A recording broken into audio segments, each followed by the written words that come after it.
அண்ணா 3 மூட்டை வச்சிருக்கேண்ணே. சரியாண்ணே? இதை ஏன்பா எங்க வச்ச? இல்லண்ணே. எதை எங்க வைக்கிறதுன்னு தெரியாதா? எல்லாத்தையும் நான் தான் பார்க்கணுமா? போ. அண்ணா உடனே மாத்திருண்ணே.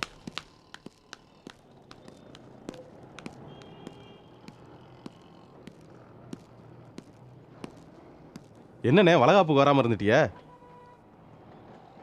மற்ற யாரையும் கூட நான் பெருசாக நினைக்கலண்ணே. ஆனால் நீங்கள் கண்டிப்பாக அவரையும் நம்பிட்டு இருந்தேன். ஆனால் வராமல் இப்படி பண்ணிட்டீங்களே. வர மனசுக்கு பிடிக்கல, வரல.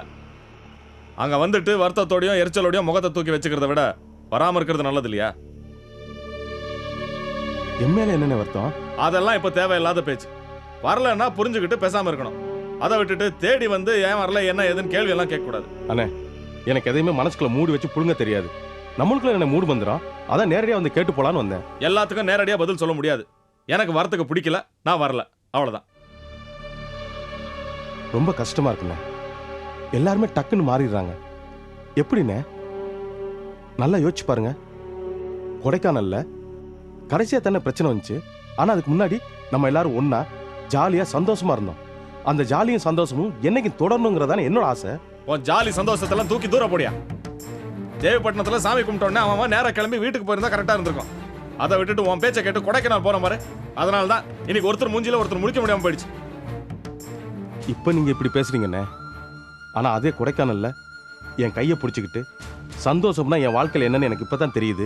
இது வரைக்கும் என் வாழ்க்கை மிஷின் மாதிரி போயிட்டு இருந்துச்சு. இன்னைக்கு சந்தோஷம் என்னால மறக்க முடியாது. இனிமே வருஷம் இங்க வரணும். இதுக்கு நான் உனக்கு தான் தேங்க்ஸ் சொல்லணும். எனக்கு நீங்க தேங்க்ஸ் சொல்ல. ஏதோ தெரியாதனமா சொல்லிட்டேன். மனுஷனா அப்படிதான். அப்பப்போ ஏதாவது தோணும், உளறி கொட்டிடுவான். அதுக்கெல்லாம் எந்த அர்த்தமும் கிடையாது. அதெல்லாம் அப்பத்தி பேச்சு. இல்லண்ணே, நீங்க பேசின வார்த்தைகள் எல்லாமே கண் கலங்கி உங்க உள் மனசுல இருந்து வந்த எமோஷனலான வார்த்தைகள். எப்பா தெரியாதனமா சொல்லிட்டேன். அதையே பிடிச்சி தொங்கிட்டு இருக்காத. போதும், போதும். உங்க சகவாசம் சங்காத்தம் எல்லாம் போதும். எனக்கு நிறைய வேலை இருக்கு. நீ கிளம்பு, போய் உன் வேலையை பாரு. அட போப்பா.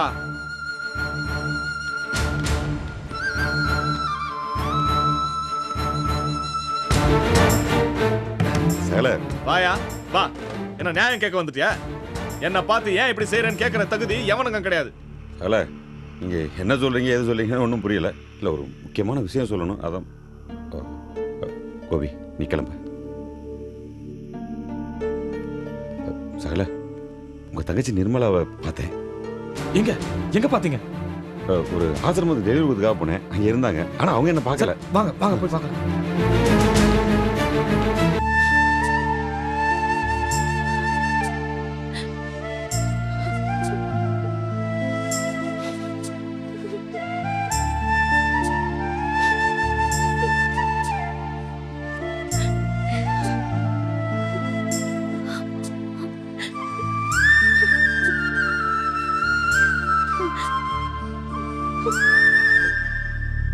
நான் அடிக்கடி நினைச்சு பார்க்கறது உண்டு.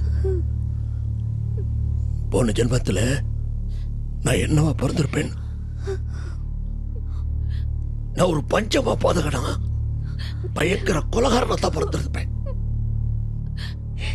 இல்லைன்னா இந்த ஜென்மத்தில் நான் இத்தனை பெரிய தண்டனை அனுபவிக்க வேண்டியது இல்லையே. கதைகள்ல தான் படிச்சிருக்கிறேன். யாரோ பேசுறது ஈயத்தை காட்சி காதுக்குள்ள ஊத்துன மாதிரி இருந்துச்சு. அது எப்படி இருக்குன்னு எனக்கு புரிஞ்சு போச்சு.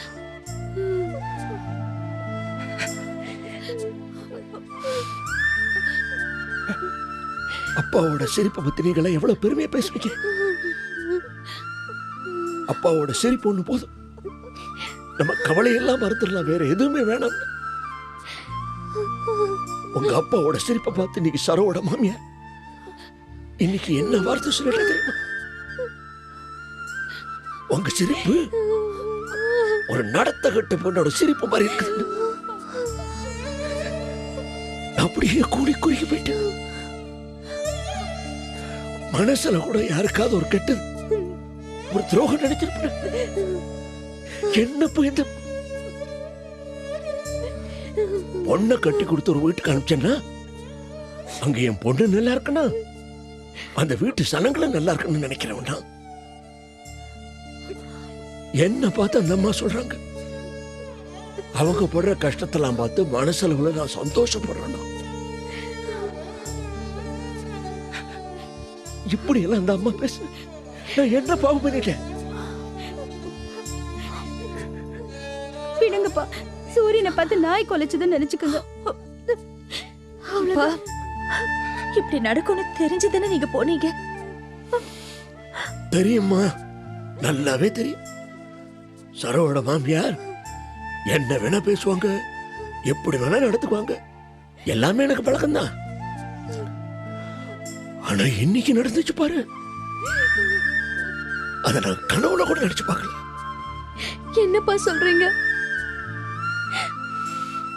என் முன்னால குரல கூட ஒஸ்தி பேசாத சரோ புருஷன் மாணிக்க மாப்பிள இன்னைக்கு என்ன வீட்டை விட்டு வெளியே போன சொல்லிட்டார்.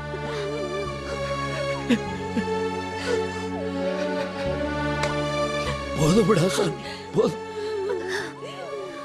இந்த உலகத்துல நான் அந்த மாதிரி ஆம்பளையும் பார்த்ததில்ல, இந்த மாதிரி ஒரு பொம்பளையும் பார்த்ததில்ல.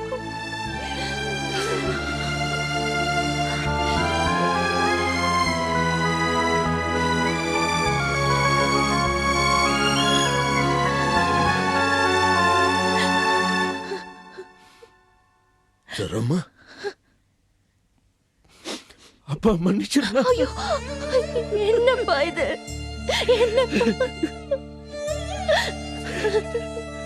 தெரியாதனமா ஒன்னு ஒரு ராட்சச குடும்பத்துல கட்டி வச்சுட்டா.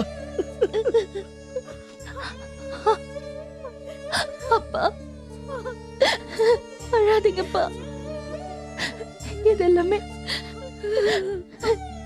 எல்லாமே என் தலை எழுத்து, என் விதி. அப்படி ஒரு குடும்பத்துல என் வாழ்க்கை அமையணும்னு என் தலையில எழுதியிருக்கு. அப்படியே அமைஞ்சிருச்சு. அத நினைச்சு நீங்க ஏன்பா வருத்தப்பட்டு உங்க உடம்ப கெடுத்துக்கிறீங்க? அழாதீங்கப்பா.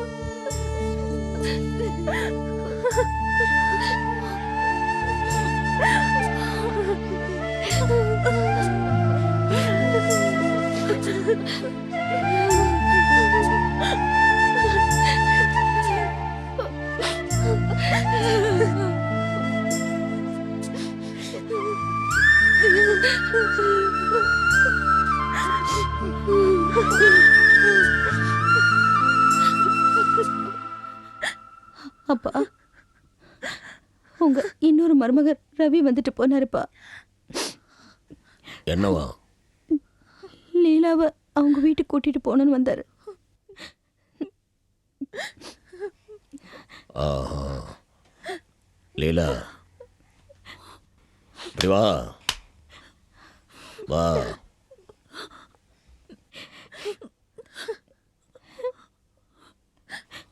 என்ன சொன்னாரு? வழக்கம் போல கத்துனாருப்பா. எனக்கு திமிரு ஜாஸ்தி ஆயிடுச்சுங்கிற தகவலை சொல்லிட்டு போனாரு. ஓஹோ. அவர் கூப்பிட்ட உடனே ஓடி வரணும்னு ஆசைப்படுறாருப்பா. நாய்க்குட்டி மாதிரி நீங்க கூப்பிட்ட உடனே உங்க பின்னாடி ஓடி வர முடியாதுன்னு நான் சொல்லி அனுப்பிச்சிட்டேன்.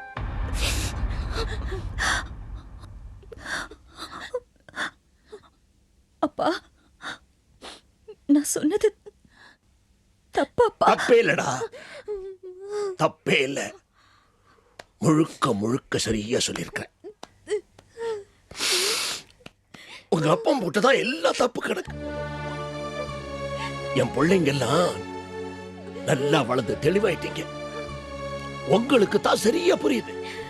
எந்த அளவுக்கு பொறுமையை காட்டினா எந்த எல்லையை மீறி நான் கராரா பேசணும், அதை நானும் கத்துக்கிடணும். நீ சரி, சரோவும் சரி, சரியான முடிவை தான் எடுத்துக்கிறீங்க.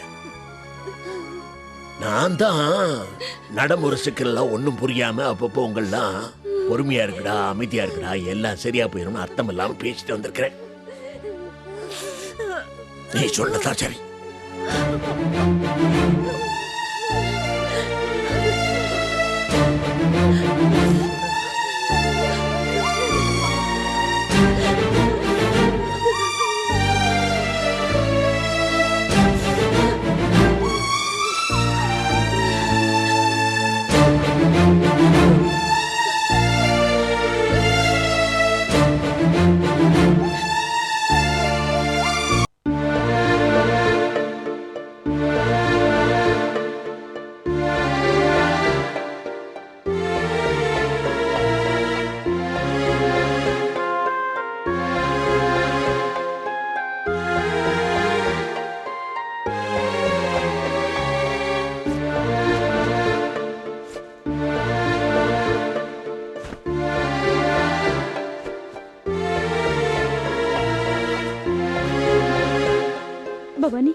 பாத்தியா பவானி நம்ம அப்பாவோட நிலைமைய?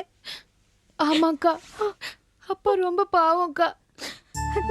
கட்டி கொடுத்த எங்களால அப்பாவோட நிம்மதியெல்லாம் போயிடுச்சு. பிள்ளைங்களை கட்டி கொடுத்தா பாரம் குறைஞ்சிடும்னு சொல்லுவாங்க. ஆனா நம்ம அப்பாவுக்கு பாரம் கூடிக்கிட்டே தான் போகுது. இப்ப கூட சரோவைய நீலாவைய நினைச்சு அவர் படுற வேதனையை பாத்தியா? பவானி, எங்களால அப்பா படுற வேதனை போதும். உன்கிட்ட நான் ஒண்ணுதான் கேட்டுக்கிறேன். உன்னால நாளைக்கு ஒரு பிரச்சனை அப்பாவுக்கு வந்துடக்கூடாது பவானி. அக்கா, என்னக்கா சொல்ற நீ? என்னால அப்பாவுக்கு என்ன பிரச்சனை? நான் எப்படிக்கா அப்பாவுக்கு பிரச்சனை தருவேன்? அப்படி ஏதாவது ஒண்ணுனா அப்பா உயிரோடவே பார்க்க முடியாது பவானி. அக்கா, என்னக்கா என்னென்னவோ சொல்ற? ஏய், நேத்து நீ காலேஜ் போனவே எங்கடி போயிருந்த? அதான் சொன்னேனேக்கா, ஃப்ரெண்டுக்கு அடிபட்டுருச்சு, அதனால ஹாஸ்பிட்டல் போயிருந்தேன்னு. ஏய், என்கிட்ட மறைக்காத. நீ அந்த ரமேஷ பார்க்க தானே போயிருந்த? என்னக்கா பேசுற நீ? ஏங்க அந்த மாதிரிலாம் கற்பனை பண்ணிட்டு பேசுற? இல்ல, எனக்கு நல்லா தெரியும். நீ அந்த ரமேஷ பார்க்க தான் போயிருக்க. அவனை நீ சந்திச்சு பேசியிருக்க. அக்கா ப்ளீஸ், நான் உன்னை கை எடுத்து கும்பிடுறேன், தயவு செஞ்சு என்ன சந்தேகப்படாதக்கா. இது பாரு பவானி, என்னடா அக்கா நம்மள இப்படி எல்லாம் கேட்கறாளேன்னு வருத்தப்படாத. இந்த மாதிரி எல்லாம் கேட்காம விட்டதுனாலதான் நம்ம வீட்டுல இதுக்கு முன்னாடி ஒரு அசிங்கம் நடந்துருச்சு. அது உனக்கு நல்ல ஞாபகம் இருக்குல்ல?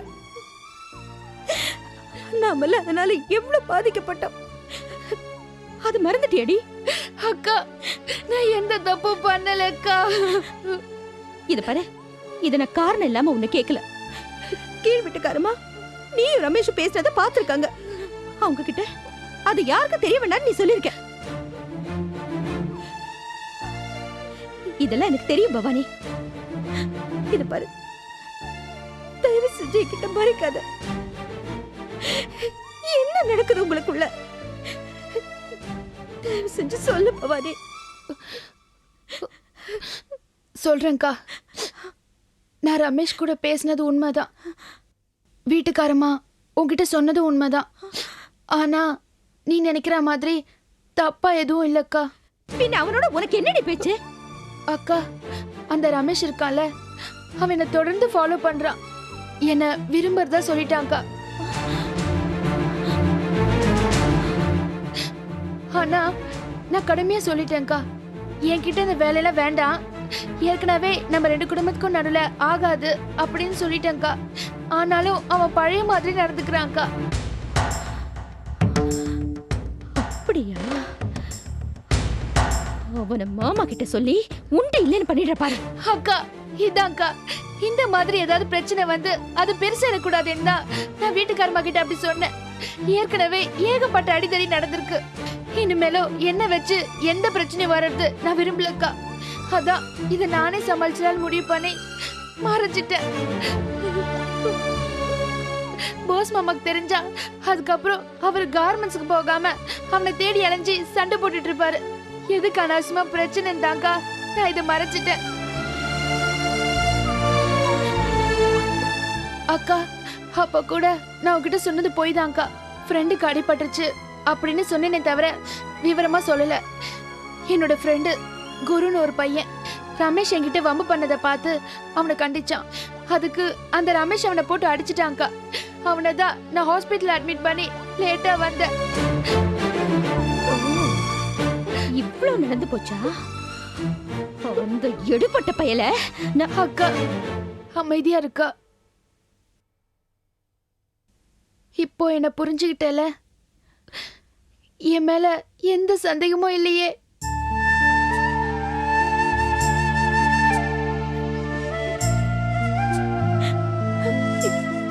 என்ன மன்னிச்சிரு பவானி.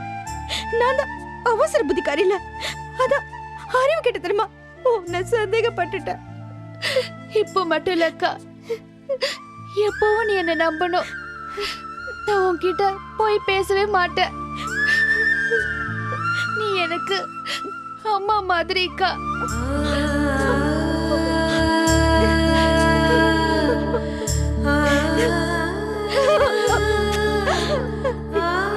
தங்கண்டி நீ. இனிமே நான் உன்னை எதுக்கு தப்பா நினைக்க போறேன்? கத்திரிச்சுக்கா. அழதானே? பவானி, நம்ம குடும்ப சூழ்நிலைய நீ நல்லா உணர்ந்து நடந்திருக்க. உன் வயசுல நான் எவ்வளவு முட்டாள்தனமா இருந்திருக்கேன் தெரியுமா? ஏன் இப்ப கூட நான் சில சமயம் அப்படிதான் நடந்துக்கிறேன். என்ன மன்னிச்சிடுறா. என்னக்கா இது?